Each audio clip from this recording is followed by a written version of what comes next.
दुश्मन के बंकर को पलक झपकते ही कर देगा तबाह। निशाना इतना अचूक कि दुश्मन का बचना नामुमकिन।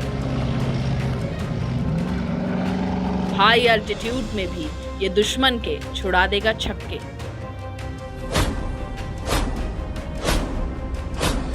भारत का ऐसा हथियार जो दुश्मन को करेगा परास्त। जी हां, हम बात कर रहे हैं भारत के K9 वज्र टैंक की। चीन और पाकिस्तान के साथ चल रहे सीमा विवाद को देखते हुए लंबे अरसे से भारत को लाइट वेट टैंक की जरूरत महसूस हो रही थी। अब जाकर भारतीय सेना की वो जरूरत पूरी होने वाली है।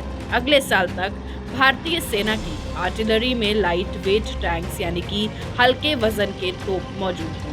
इन हल्के टैंक्स को नाम दिया गया है K9 वज्र T।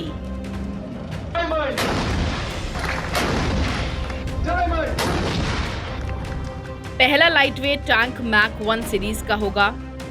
इन टैंक्स को DRDO और लार्सन एंड ट्रूबो यानी कि LNT मिलकर बना रहे हैं। हालांकि अभी तक इन टैंक्स के मॉडल का खुलासा नहीं हो सका है, लेकिन उम्मीद जताई जा रही है कि इन टैंक्स को K9 वज्र टैंक्स के प्लेटफॉर्म पर बनाया जाएगा। 2023 तक ये हल्के टैंक बनकर तैयार हो जाएंगे। हालांकि K9 वज्र टैंक पूर्वी लद्दाख में पहले से ही दुश्मन के खेमे में तबाही मचाने के लिए तैनात हैं।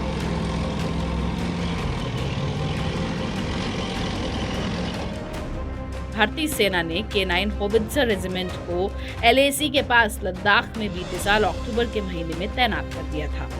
K9 Vajra tank high altitude में भी दुश्मन के दांत खट्टे करने में सक्षम है।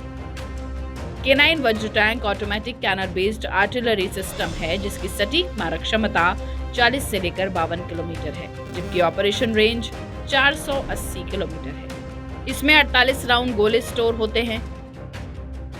इन तोपों का इस्तेमाल अभी हाल ही में चीन के साथ हुए संघर्ष के दौरान किया गया था। अब बात करें लाइट वेट K9 वज्र की तोपों की, तो ये 155 मिलीमीटर सेल्फ प्रोपेल्ड आर्टिलरी है। ऐसी 100 तोपें भारतीय सेना में पहले से ही तैनात हैं। इसके अलावा 200 तोपें और मंगाई जा सकती हैं। असल में इन तोपों को साउथ कोरिया बनाता है, लेकिन भारत में इन तोपों को जरूरत के मुताबिक मॉडिफाई किया जा रहा है। ये काम स्वदेशी LNT कर रही है। अब सवाल उठता है कि आखिर लाइट वेट टैंक की जरूरत क्यों पड़ी। तो आपको बता दें, चीन के साथ सीमा विवाद के दौरान पूर्वी लद्दाख के पास LAC पर हल्के तोपों की जरूरत महसूस हुई थी, लेकिन भारतीय सेना के पास ऐसी तोपें नहीं थी। K9 वज्र T टैंक भारतीय सेना की सबसे हल्की तोप है। इसका वजन 35 टन है, जबकि T-72 का 45 टन और T-90 का 46 टन है। इतनी भारी तोपों को इतनी ऊंचाई पर ले जाना मुश्किल होता है, इसलिए हल्की तोपों की जरूरत महसूस हो रही थी। पिछले साल अप्रैल में भारतीय सेना ने 350 हल्के तोपों जिनका वजन 25 टन से कम हो, उसके लिए रिक्वेस्ट ऑफ इंफॉर्मेशन मांगा था, ताकि इन तोपों को अधिक ऊंचाई वाले इलाकों में तैनात किया जाए। हमारी इस रिपोर्ट पर आपकी क्या राय है, कमेंट सेक्शन में लिखकर जरूर बताएं। बाकी देश और दुनिया की तमाम मुश्किल खबरों को आसान भाषा में समझने के लिए सब्सक्राइब करें हमारा डिजिटल चैनल TV9 भारतवर्ष।